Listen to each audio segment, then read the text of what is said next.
సుమన్ టీవీలో మీ business promotions కోసం ఈ కింది నెంబర్ను సంప్రదించగలరు.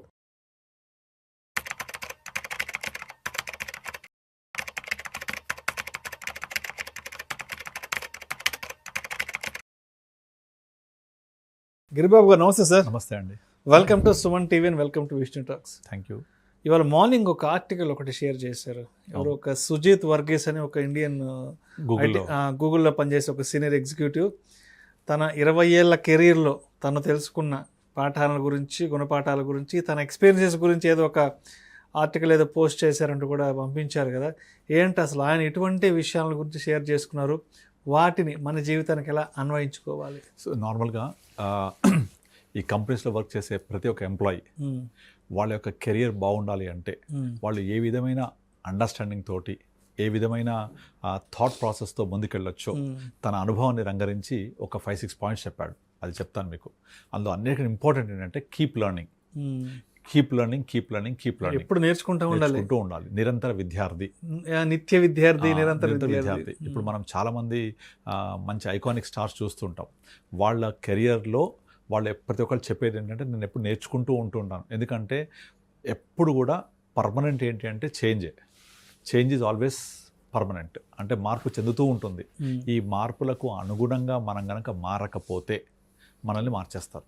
ఇప్పుడు నార్మల్గా మనము నోకియా కానీ, కోడాక్ కానీ వీటి కంపెనీస్ గురించి మాట్లాడుకుంటే వీళ్ళు ఏం తప్పు చేయలేదు. యాక్చువల్గా కోడాక్ రీల్స్ ప్రొడ్యూస్ చేసే అతిపెద్ద కంపెనీ ప్రపంచంలో. వాళ్ళు ఏం చేయలేదు, అలాగే చేస్తున్నారు. వాళ్ళు అవుట్డేట్ అయిపోయారు, సింపుల్ అంతే. నోకియా ఇంకా ఫీచర్ ఫోన్స్లో ఉన్నారు, అవుట్డేట్ అయిపోయారు. Ambassador cars, HMT ambassador cars. So keep learning, change accordingly. So మనం గనక ఆ కీప్ లెర్నింగ్ నేర్చుకుంటూ మనల్ని మనం అప్డేట్ చేసుకుంటూ ముందుకెళ్ళకపోతే అవుట్డేట్ అయిపోతూ ఉంటాం. So keep learning is first topic. రెండోది, మార్పుకు భయపడొద్దు.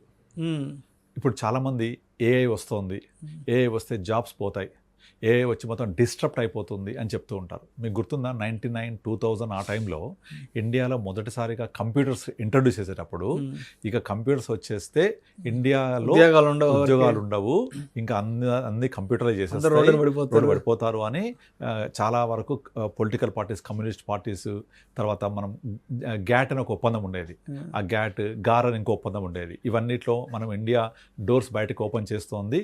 మిడ్ 90s ఆ టైంలో, లేట్ 90s ఇంకా మీకు కంప్యూటర్ వచ్చేస్తే మొత్తం ఇదైపోద్ది, మనము గ్లోబలైజేషన్కి వెళ్ళిపోతున్నాము, మొత్తం అంతా కూడా వచ్చి విదేశీయులు మనల్ని ఆక్యుపై చేసేస్తారు అని ఎంత విధంగా బూచి క్రియేట్ చేశారు. మనము బ్యాంకులకు వెళ్తే బ్యాంకులో ఉద్యోగస్తులు ఉన్నారు, కంప్యూటర్ వచ్చేస్తాయి, ఉద్యోగాలు పోతే చెప్పేవాళ్ళు. చిన్నప్పుడు ముందు. కానీ ఆ కంప్యూటర్స్ వచ్చి ఎన్ని కొత్త ఉద్యోగాలు సృష్టించాయి. ఆ ఉద్యోగాల ప్రాబ్లం ఎవరికంటే అకౌంటెంట్స్కి కదా. అకౌంటెంట్స్ పోయి ఎన్నో కొత్త కొత్త ఉద్యోగాలు సృష్టించబడ్డాయి. ఇండియా ఇప్పుడు సాఫ్ట్వేర్ హబ్ అయిపోయింది. ప్రపంచంలో పెద్ద పెద్ద కంపెనీస్కి మనమే సీఈఓలు. అప్పుడు నాంది పడకపోతే, పునాది అవ్వకపోతే, ఆ చేంజ్కి మనం మారకపోతే ఇవాళ ఉండేవాళ్ళు. ఇండస్ట్రియల్ రెవల్యూషన్ వచ్చేది అదంతా 1940s 50sలో గ్రేట్ ఇండస్ట్రియల్ రెవల్యూషన్. పెద్ద పెద్ద సంస్థలు సృష్టించబడ్డాయి. ఇండియాలో కూడా 1960s 70sలో బిహెచ్ఎల్ లాంటి కంపెనీస్లు, ఇప్పుడు మనం మాట్లాడుతున్న నవరత్న, మహారత్న కంపెనీస్ అన్ని సృష్టించబడ్డాయి. దాని తర్వాత నెక్స్ట్ జనరేషన్ అంతా ఇన్ఫ్రాస్ట్రక్చర్ రిలేటెడ్. ఎందుకంటే అంత పెద్ద సంస్థ సృష్టించాలంటే చాలా డబ్బులు కావాలి, టైం ఎక్కువ పడుతుంది, అంత టైం లేదు, డబ్బులు లేవు. సో దాని రిలేటెడ్గా మనము ఇన్ఫ్రాస్ట్రక్చర్ సర్వీస్ సెక్టర్కి మూవ్ అయిపోయాము. ఎర్లీ 90sలో పివి నరసింహారావు గారు, ఎగ్జాక్ట్లీ, ఆర్థిక సంస్కరణ, మన్మోహన్ సింగ్ గారు, వీళ్ళు ఆర్థిక సంస్కరణ. పునాది ఏంటి? అదే మార్పు కోసం అనుగుణంగా మనం కూడా మారాం. మారకపోతే అవుట్డేట్ అయిపోయే వాళ్ళం. That's the second one. Third one ఇంకోటి ఏంటంటే ఆయన చెప్పిన ఇంకోటి టీమ్ వర్క్. మనం ఎప్పుడు కూడా ఒకటి చెప్తూ ఉంటారు, నువ్వు చాలా దూరం ప్రయాణించాలంటే కలిసి వెళ్ళు, వేగంగా వెళ్ళాలంటే ఒక్కడి వెళ్ళు, కానీ చాలా దూరం లాంగ్ రన్ ప్రయాణం చేయాలంటే టీంతో వెళ్ళు అని చెప్తూ ఉంటారు. కనుక మనం వేగంగా వెళ్ళాలి, దూరం కూడా వెళ్ళాలి. రెండు జరగాలంటే team work is only one thing. దీన్ని డివిజన్ ఆఫ్ లేబర్ అంటారు. ఇప్పుడు నార్మల్గా ఒకే వ్యక్తి అన్ని పనులు చేయలేడు. కనుక ఒక వ్యక్తి ఒక పనిలో డెఫినెట్లీ నిష్ణాతుడు అయి ఉంటాడు. కనుక ఎవరైతే మాస్టర్ ఉంటారో, జాక్ ఆఫ్ ఆల్ మాస్టర్ అని అంటారు కదా, అలా కాకుండా డివిజన్ ఆఫ్ లేబర్ చేసుకొని, అంటే ఎవరు ఏ పనిలో నిష్ణాతులు ఉంటే వాళ్ళకి ఆ పని అప్పచెప్పడం, అది ఒక టీంతో కలిపి చేయడం, టీం వర్క్.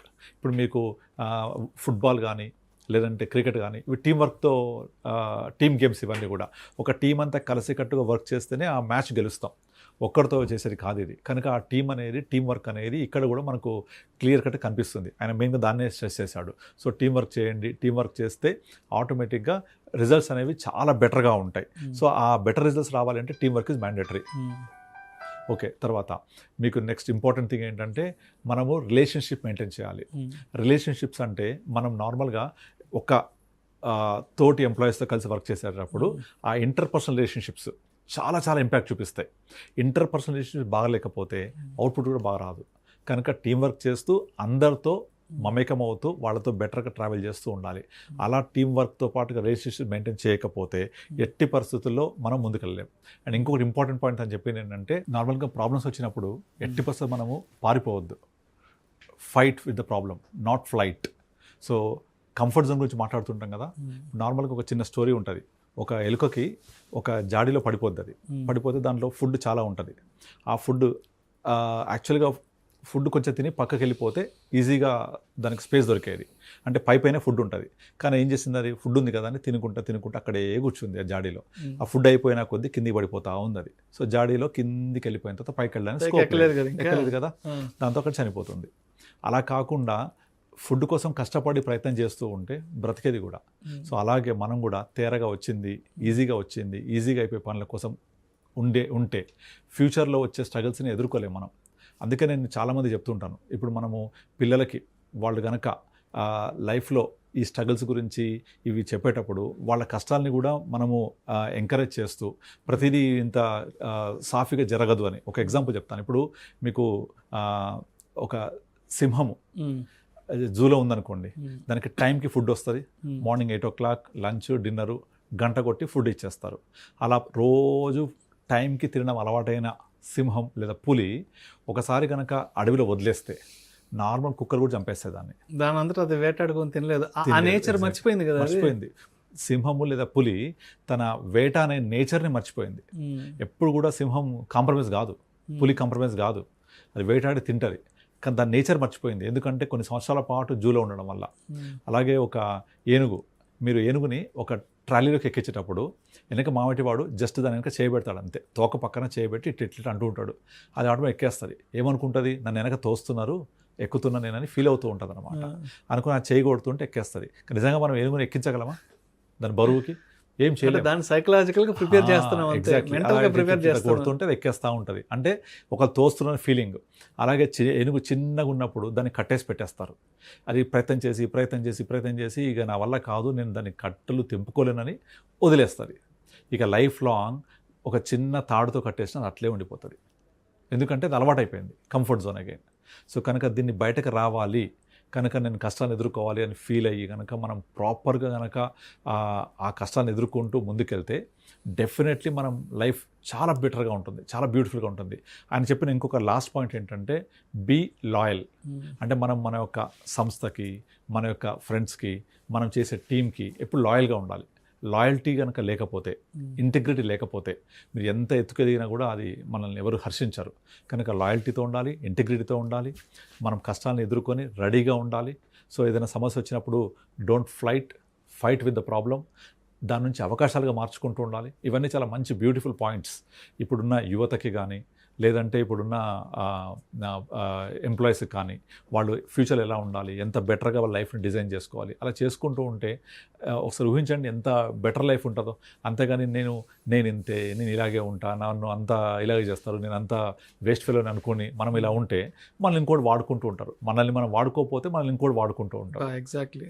సో మనల్ని మనము వాడుకుంటూ మనము మన కోసం గ్రో అవుతూ వర్క్ చేస్తూ ఉండాలి. లేదు నేను ఇంతే, నా బతుకు ఇంతే, నా లైఫ్ ఇంతే, నేను ఇలాగే ఉంటాను అనుకుంటే మనల్ని కూడా అలా వాడుకుంటూనే ఉంటాడు. సో అలా కాకుండా బెటర్ థాట్ ప్రాసెస్ ముందుకెళ్ళాలి. మన ఆలోచన దృక్పథం మార్చుకోవాలి ఫస్ట్. అందుకే ఇన్వెస్ట్మెంట్స్లో కూడా కొంచెం మార్కెట్ పడగానే బెంబేలు ఎత్తిపోయి నేను పెడితే పడిపోద్ది, నేను ఇన్వెస్ట్ చేస్తే నాకు రాదు, నేను అదృష్టవంతుడిని, నేను పెట్టగానే పడిపోద్ది అని అలా ఫీల్ అవుతుంటారు. మార్కెట్లో ఎవరు పెట్టినా మార్కెట్ పడ్డప్పుడు అందరిది పడతాయి, మన ఒక్కరిది కాదు కదా. కనుక నా గోల్ ఏంటి, నీడ్ ఏంటి, రిక్వైర్మెంట్ ఏంటి, ఫ్యూచర్లో ఏం చేయాలి అనే దాన్ని అని అర్థం చేసుకొని ఇన్వెస్ట్మెంట్స్ కానీ చేస్తూ ఉండాలి. ఇది మన సైకాలజికల్గా ఉండాలి. So being a financial advisor మేజర్గా మేము చేసేది ఏంటంటే హ్యాండ్లింగ్ ది హ్యూమన్ సైకాలజీ. అంతే. Thank you sir, thank you so much Giri. Thank you అండి.